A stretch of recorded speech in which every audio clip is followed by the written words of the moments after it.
Welcome to the Note Nuggets podcast, where you can learn how to become the bank, build wealth, and accumulate streams of income perfect for your savings or IRAs. You'll hear from industry experts, seasoned veterans, and everyday investors. Our goal is to teach you how to invest in notes, one nugget of knowledge at a time. Here's your host, Kevin Galang. Welcome, everyone, to another episode of the Note Nuggets podcast. The title of today's Note Nugget is Financial Leapfrog with Liens. Whenever I hear the word leapfrog, I think of the childhood game where one player bends down so that another player can leap over the back of the first player. According to Merriam-Webster.com, leapfrog is both a noun and a verb. Leapfrog as a noun refers to the game that I just mentioned. But what I really want to emphasize here is the definition of leapfrog as a verb. So here's how Merriam-Webster defines the word, and I quote, "To move ahead of or beyond someone or something in a very quick and sudden way." As a note investor, I like the idea of consistent cash flow where my risk is protected by a real asset that I could take back if the borrower was to default. For the investors that I've worked with, they're okay with having their money parked for 10, 20 years in a performing note in exchange for consistent passive cash flow. But what if you wanted to increase the velocity of your money while still being a lender and not wait 10, 20, 30 years? How can you leverage to your advantage? And what does this have to do with liens? These are all great questions.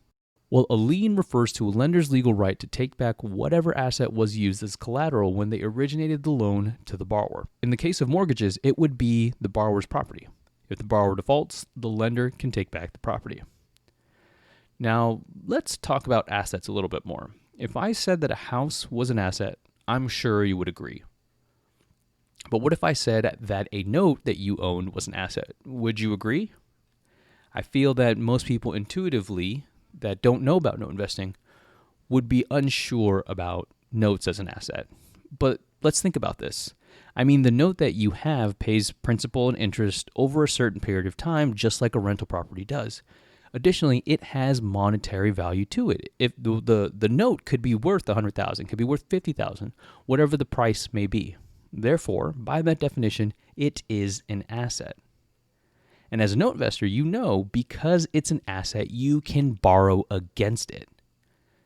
I'm not sure that the likes of Wells Fargo or Citibank or some other lenders of that nature would lend you money against your portfolio of mortgages, but there are plenty of people with money just sitting in their IRA or savings that isn't doing anything that could act as your lender for whatever you need to do, for whatever you want to invest in. So here's how it could work. Again, this is completely hypothetical. This is how I would do it myself as well. So let's say that you have a note worth $100,000. You can negotiate with an investor to lend you 50% loan to value against your $100,000 note. At this point, you might be thinking, what happens in the event of a default? And if you're thinking that way, more props to you. You're thinking like a sophisticated investor. You're mitigating your risk as best as you can. The way I would ensure that the investor is protected is through an attorney. So the attorney would hold the note and mortgage as escrow with instructions to record the assignment and allowance to the investor in the event that you defaulted and you couldn't pay that investor back, just like the bank. In this case, they're not taking your property, they would be taking the note back. That way, with the attorney doing all this, there are no missteps or gaps in time in the event that you, as the borrower, are unable to pay that investor back. Personally, I see this as an absolute win. The investor who has their money sitting stagnantly, or an investor who wants to diversify with notes, gets to make a yield on their money that's protected through an asset. It's a secured loan.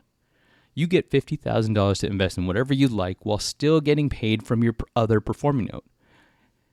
It's similar to buying a rental property and then taking a loan against the value of that property.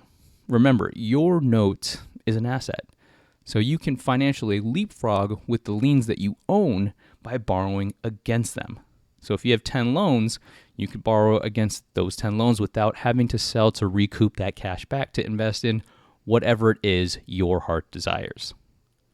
So that's it for this week. I hope you learned something from this week's Note Nugget. And as always, if you have any questions, feel free to reach me at kevin@notenuggets.com.